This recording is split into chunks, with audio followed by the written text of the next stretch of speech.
Usually during the high school football season. By the end of the season, with all the running and doing the junior high games on Wednesday and the freshman JV Thursday and varsity on Friday, and then I do Rocket football here in Lakeshore on Saturday, my knees would ache.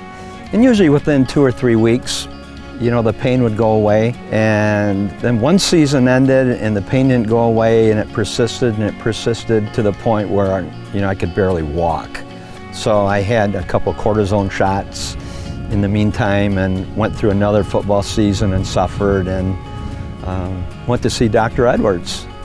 And you know, he took x-rays of my knees and there was no cartilage left, and I said, what's the solution? And he said, you know, you need to have your knees replaced. So I chose to have both knees replaced at the same time, and it was very painful, but also very worthwhile because the recovery time wasn't as long as it would have been to do them individually. Dr. Edwards has practiced joint replacement in this area a long time, and he had a very good reputation, and I always held him in pretty high esteem, so he was the first person I went to see. The surgery is the first part. It's the first step in the healing process, but doing the physical therapy and doing the things that they ask you to do to get back on your feet is really important.